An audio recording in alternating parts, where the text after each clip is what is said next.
Hello મિત્રો, કેમ છો બધા મજામાં? તો આજે તમે જોઈ શકો છો અલગ જ રેસીપી લઈને આવી છું. આજે આપણે ખસ્તા, કુરકુરી અને ક્રિસ્પી નમકીન આપણે ખારી બનાવવાની છે. જેવી બજારમાં મળે, જેવી માર્કેટમાં મળે, સેમ એ જ રીતે એટલી સરસ ખારી બની છે. તમે જો આ પ્રોસિજરથી રીતથી બનાવશો તો તમને ખારી ખાવાની ખૂબ મજા પડશે. તમારે બહારથી લેવાની જરૂરત પણ નહીં પડે. તો ઘરે ચલો આપણે વિધાઉટ ઓવન આપણે બેક કર્યા વગર આપણે ખારી બનાવીશું. તો એના માટે મેં બે મોટા સાઈઝના છે વાટકા, એમાં મેં મેંદાનો લોટ લીધો છે. અને હવે જરૂરિયાત મુજબ સ્વાદ અનુસાર મેં મીઠું લીધું છે અને ઝાઝું બધું મોણ માટે તેલ અથવા તો તમે ઘીનો પણ ઉપયોગ કરી શકો છો. તો આ બધી જ વસ્તુને છે સારી રીતે આપણે મિક્સ કરી લઈશું. તો આપણે એકદમ આમ તમને એવું લાગે કે ના હવે આમ બાઇન્ડ થવા લાગે છે જો આ રીતે, તો તમે છે એમાં ધીરે ધીરે છે આપણે પાણી ઉમેરી અને સરસ મજાનો લોટ બાંધી લેવાનો છે. એકદમ સખત પણ નહીં, એકદમ નરમ પણ નહીં, જરૂરિયાત મુજબ પાણી ઉમેરતા જઈશું અને સરસ મજાનો આપણે લોટ બાંધી લઈશું.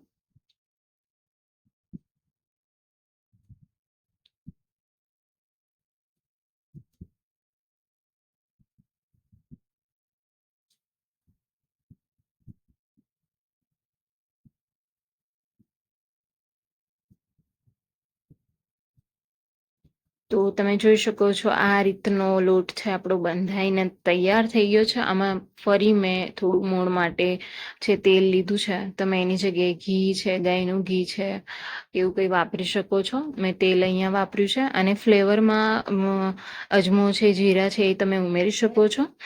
અને એ એક એક્સ્ટ્રા છે કે તમે ચાહો તો તમે ઉમેરી શકો છો. મેં અહીંયા એકદમ પ્લેન ખારી બનાવું છું.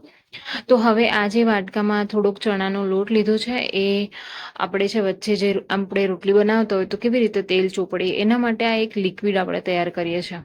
તો એ લિક્વિડમાં આ રીતે મેંદો લેવાનો છે, 2 થી 3 ચમચી, અને આ રીતે 3 થી 4 પડી જેટલું તેલ નાખી અને તમે જોઈ શકો આવી રીતે એકદમ ઘટ્ટ લિક્વિડ તૈયાર કરવાનું છે.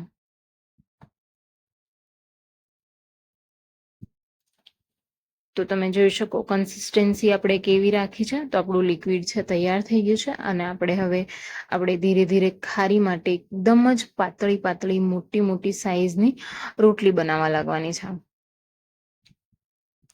તમે જેટલી પાતળી રોટલી રાખશો એટલી સરસ ખારી બનશે. તો તમે જોઈ શકો છો આ રીતની એકદમ જ મોટી સાઈઝની રોટલી બનાવતું જવાનું છે.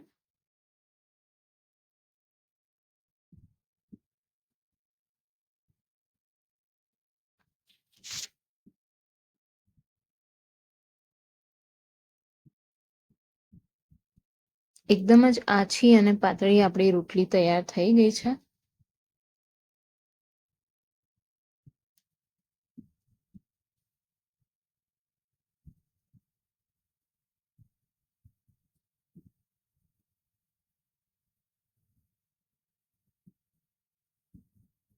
તો તમે જેટલી એકદમ આછી અને પાતળી રોટલી રાખશો એટલું જ સરસ મજાની ખારી બનશે.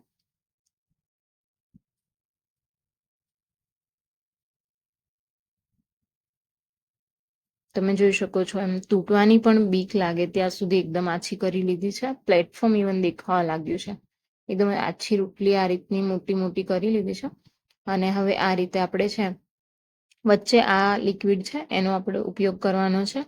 અને જ્યારે રોટલી બનાવતા હોય ત્યારે કેવી રીતે તેલ લગાવીએ એવી રીતે આ રીતે આપણે આ લિક્વિડ લગાવતું જવાનું છે.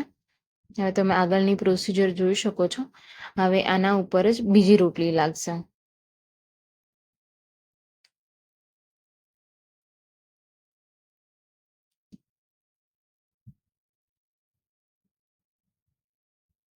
હવે ફરી આના ઉપર આપણે લિક્વિડ લગાડીશું.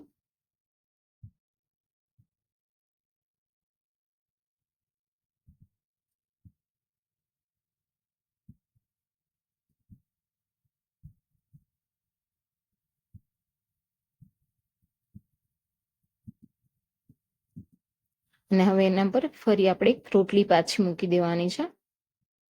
તો હવે મેં અહીંયા છે ને 3 લેયરની ખારી કરું છું. તમે જોઈ લો.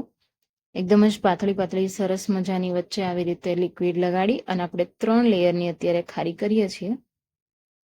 હવે આ રીતે આપણે વાળી દેવાની છે.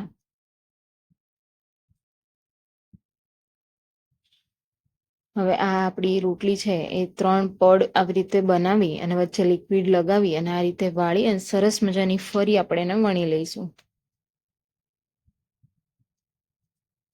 હવે આપણે વણાઈ જઈએ તો આપણે એકદમ હવે પાતળી કરવાની જરૂર નથી, એકદમ જ મીડિયમ જાડી રાખવાની છે. એ હું તમને બતાવું, આ પ્રકારની છે, આટલી જાડી હવે રાખવાની છે. તો હવે તમારે ખારીનો શેપ છે આપી દેવાનો છે.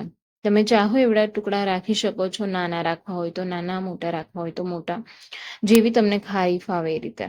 તો હવે મારું તેલ છે એકદમ સરસ ગરમ થઈ ગયું છે. તો એમાં છે મારી જે ખારી તૈયાર થઈ છે એ હું તળી લઈશ. એને એકદમ જ મીડિયમ ફ્લેમ ઉપર હું તળીશ, એટલે જે ખારીના લેયર્સ હોય એ સારી રીતે છૂટા પડે.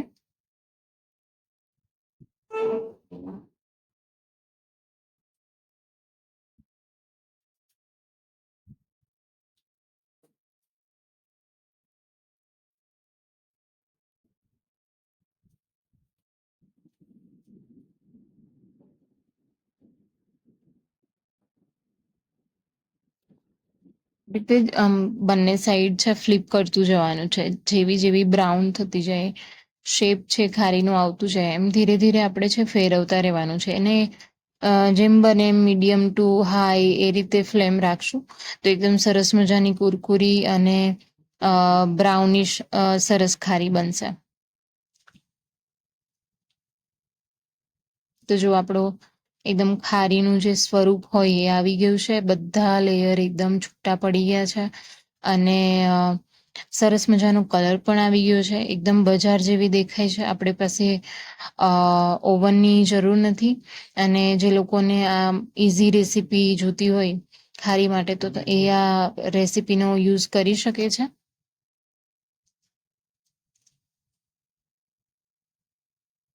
જો કેટલી સરસ મજાની ખારી, ચા સાથે તો બાળકોને અને એલ્ડર્સને પણ ખાવાની મજા આવે એટલી સરસ મજાની આપણી ખારી તૈયાર છે.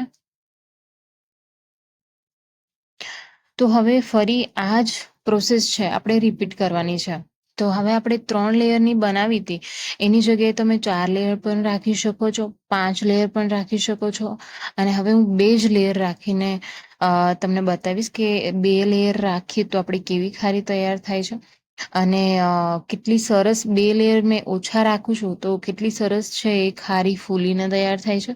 તો તમારા ઉપર ડિપેન્ડ છે કે તમારે કેટલા લેયર રાખવા છે. પણ જો આપણે 2 કે 3 લેયર રાખશું તો એકદમ સરસ મજાની અને ખારી છે એકદમ જ કુરકુરી બનશે. તો તમે જોઈ લો કે કેટલી સરસ મજાની આપણી ખારી તૈયાર છે. તો નાસ્તામાં છે આજે ખારી અને ચા. તો ચાલો બધા નાસ્તો કરવા. તમને જો આ રેસીપી ગમી હોય તો લાઈક કરો, શેર કરો, સબસ્ક્રાઈબ કરો. Thank you for watching.